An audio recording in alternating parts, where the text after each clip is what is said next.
আবারও সেই চাঁদাবাজি, আবারও জুলুম, আবারও ধর্ষণ, আবারও অবৈধ খুন। বাদ দেন অন্য খুনের কথা, শুধু 5ই আগস্টের পরে আজ পর্যন্ত শুধু বিএনপির মধ্যে খুনাখুনি করতে গিয়ে প্রায় 120-এর উপর খুন হয়েছে শুধু বিএনপির মধ্যে, অন্য মানুষ বাদ।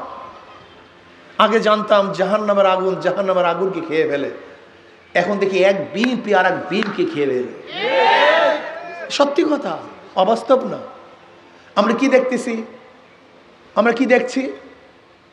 আগে চাঁদা দিতাম 50 টাকা, এখন চাঁদা দেয় 10 টাকা, 150 টাকা।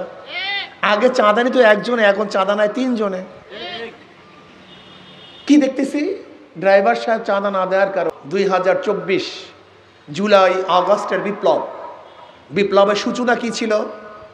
বৈষম্য দূর। আপনারা কি জানেন স্বাধীনতা আন্দোলনের স্লোগান কি ছিল? 3টা স্লোগান ছিল: সাম্য, মানবিক মর্যাদা, সামাজিক ন্যায় বিচার।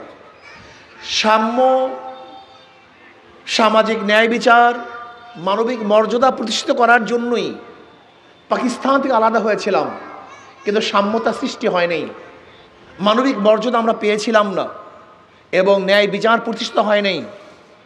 আবারও 2024-এ আমরা আন্দোলন করেছিলাম বৈষম্য দূর করার জন্য।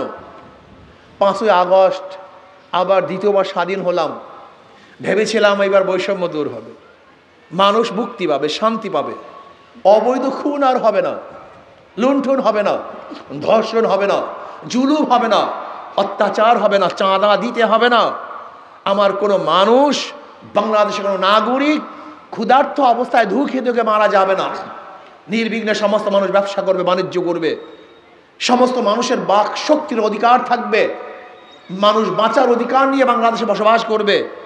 কিন্তু কি দেখলাম? আবারও সেই চাঁদাবাজি, আবারও জুলুম, আবারও ধর্ষণ, আবারও অবৈধ খুন। লাঠি দিয়ে গাড়ির কাঁচ ভাঙ্গা হচ্ছে, পিটিয়ে হত্যা করা হচ্ছে, হাত পা ভেঙে দেওয়া হচ্ছে। এমনকি বিএনপির কাছে ছাত্রদল চাঁদা চাওয়ার পরে বিএনপি চাঁদা না দেওয়ার কারণে ছাত্রদলের মানুষগুলি সেই মূল দলের মানুষের হাত পা ভেঙে দিয়েছে। কমিটি গঠন করতে গিয়ে প্রতিদিন মারামারি, প্রতিদিন কাটাকাটি, প্রতিদিন হত্যা। এইভাবে আর কতদিন বাংলাদেশ চলবে? কতদিন দেখতে চান? ভাইও, বোতল পরিবর্তন করে মদ যতই ঢুকান না কেন, মদের ক্রিয়া বন্ধ হয় না। পুরান বউকে যতই নব শাড়ি পরানো হোক না কেন, পুরান বউয়ের চরিত্র পরিবর্তন হয় না। আপনি কেন বুঝতেছেন না? আমি তো বুঝলাম না। একদম মানুষের ইসলাম ফোবিয়া, ইসলাম শুনলে আতঙ্কিত হয়ে যায়। একদিন এক গাঁজাখোর আমাকে বলতেছে, হুজুর যদি ইসলামী হুকুমাত আসে আমার গাঁজার অবস্থাটা কি? নেশাগ্রস্ত বেচারা কি গ্রস্ত? নেশাগ্রস্ত। বলতেই পারে আমার গাঁজার অবস্থা কি? আমি তাকে প্রশ্ন করলাম, ভাই তুমি মসজিদে গিয়ে কি গাঁজা পান করতে পারবা? বল না। আমি বলি কেন? বলল সেখানে পরিবেশ নেই, গাঁজা সেবন করা যায় না। আমি বললাম, ইসলাম হুকুমাত যদি বাংলাদেশে প্রতিষ্ঠিত হয় তাহলে গোটা বাংলাদেশের পরিবেশটাও মসজিদের পরিবেশ হয়ে যাবে। তখন তুমি নিজের থেকে গাঁজা সেবন করবা না, সমস্যা আছে? বল না হুজুর, তা তো সমস্যা নেই। এখানে যে সমস্ত যুবকরা আছে ওরা ভাবে কি ইসলাম হুকুমাত আসলে এই টুপি পড়তে হবে, দাড়ি রাখতে হবে, নামাজ পড়তে হবে, এইটা করতে হবে, সেইটা করতে হবে, আমি করব কিভাবে? কারণ ইসলাম চাই না। তুমি ভুল বুঝতেছো। ইসলাম জোর করে তোমাকে কিছু করবে না, বরং ইসলাম তোমার মন তৈয়ার করবে। ইসলাম কি তৈয়ার করবে? তোমার কলব তৈয়ার করবে, তোমার পরিবেশ সৃষ্টি করবে, তোমার মনকে তৈয়ার করে দিবে। দেখেন, পাশের চেয়ারের ব্যক্তি যদি ঘুষ খায় তাহলে অপর ব্যক্তিরও, অন্য চেয়ারের ব্যক্তিদেরও চরিত্র আস্তে আস্তে খারাপ হয়ে যায়। কিন্তু পাশের চেয়ারওয়ালা যদি ঘুষ না খায় তো ওই অফিসের মধ্যে কেউ ঘুষ খাওয়ার চিন্তাও করবে না। আচ্ছা বলেন তো, এই মাজলিসে এরকম ভাই আছেন না যারা বিড়ি খান? কি 2-1 জন আছেন কি নাই? এখন খান না কেন? আপনি আল্লাহর কসম করে বলেন তো, আপনার মনে কি একবারও চাইছে একটা বিড়ি টানি? কেন? কারণটা কি? আপনার তো অভ্যাস বিড়ি খাওয়ার, আপনার তো অভ্যাস, কিন্তু একটা বার আপনার মন কেন চায় নাই? এতক্ষণ তো 2-3 বার আপনি বিড়ি ধরাতেন, কেন ধরালেন না কেন? আপনাকে কি বলছি বিড়ি খায়েন না? আপনাকে কেউ বাধা দিছে? আপনি বিড়ি পান করবেন না, একবারও বাধা দিছে কেউ? না। এই পরিবেশ আপনার মনের থেকে বিড়ি সেবন করতে নিষেধ করেছে। আপনার কোনো কষ্ট হয় নাই, কিন্তু আপনার কোনো কষ্ট হয়নি। আমার যুবক বন্ধুরা অনেক সময় ইসলামী ফোবিয়া আমাদেরকে ঢুকানো হয়েছে। ইসলাম মানি আতঙ্ক, ইসলাম মানি জানি কি, ইসলাম মানি হলো বিশাল কিছু পাহাড় ওজন। না, ইসলাম মানি শান্তি, ইসলাম মানি মুক্তি, ইসলাম মানি কল্যাণ। বিশ্বাস করো না? আমি বিশ্বাস করেন যারা সুধীরা আছেন, ওলামায়ে কেরাম আছেন, আমি বিশ্বাস করতে পারি না গরিবরা ইসলামকে কেন পছন্দ করে না। ইসলাম তো গরিবদের জন্য বোকা। দেখেন, আজকে পুঁজিবাদী অর্থনীতি আপনাকে কোনোদিন ধনী করবে না। একটা উদাহরণ দেখি, খারাপ লাগতেছে আপনাদের? একটা উদাহরণ দেই। আজকে আপনি যাবেন ব্যাংকে, একজন গরিব ব্যক্তি গিয়ে বললো আমাকে 5 লক্ষ টাকা লোন দেন। ম্যানেজার সাহেব কি বলবে? মর্গেজ দেন। আপনি বলবেন আমি গরিব মানুষ, কোথার থেকে 5 লক্ষ টাকার মর্গেজ পাবো? আমার 5 লক্ষ টাকা থাকলে কি আপনার কাছে আমি লোন নেওয়ার জন্য আসতাম? ব্যাংকওয়ালা কি বলবে?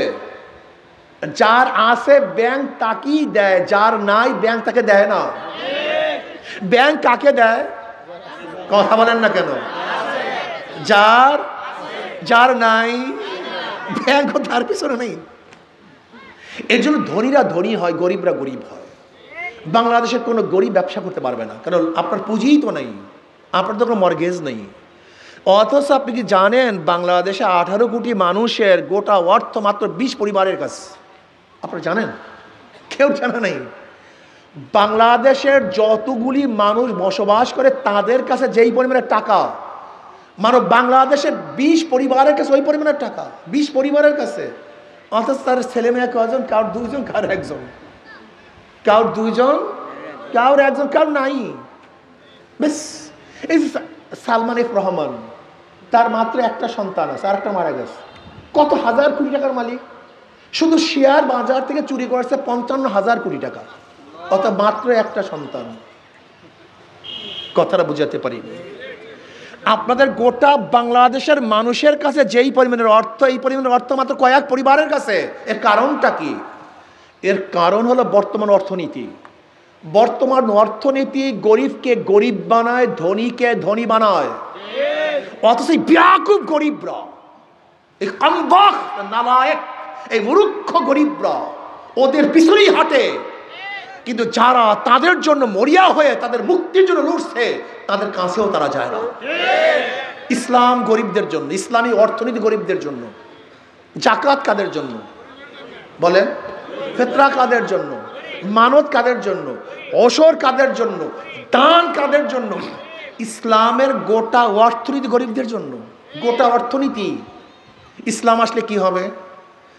আগামী 5-10 বছরের মধ্যে গোটা গরিবরা দরিদ্র সীমার উপরে চলে যাবে, আর ধনীদের মধ্যে ভারসাম্য চলে আসবে। গোটা গরিবরা দরিদ্র সীমার উপরে চলে যাবে। আপনি কি জানেন এখানে যারা বসা আছেন আপনাদের প্রত্যেকের মাথার উপর কি পরিমাণে ঋণ? হ্যাঁ, জানেন? প্রত্যেকটা মানুষের, প্রত্যেকটা বাংলাদেশের নাগরিকের মাথার উপরে 1,20,000 টাকা ঋণ। 1,20,000 টাকা ঋণ নিয়ে আপনারা জন্মগ্রহণ করেছেন। 28 লক্ষ কোটি টাকা শুধু বিদেশে পাচার হয়ে গেছে। 28 লক্ষ কোটি টাকা। এই বছর বাজেট হয়েছে 7 লক্ষ কোটি, আর পাচার হয়ে গেছে 28 লক্ষ কোটি টাকা। আপনি কি জানেন বাংলাদেশে আপনি কত ভ্যাট, কত ট্যাক্স দেন? এর চুরির পরিমাণটা কি আপনার জানা নেই। বিগত দিনগুলিতে 100 টাকা 70 টাকা চুরি হইতো, 30 টাকার কাজ হইতো। এমনকি বিগত ফেসিসের পরিকল্পনা মধ্যে কি বলেছেন আপনাদের মনে নেই? বাজেট করি 100 টাকা, গ্রামে যায় 10 টাকা, 90 টাকা চুরি।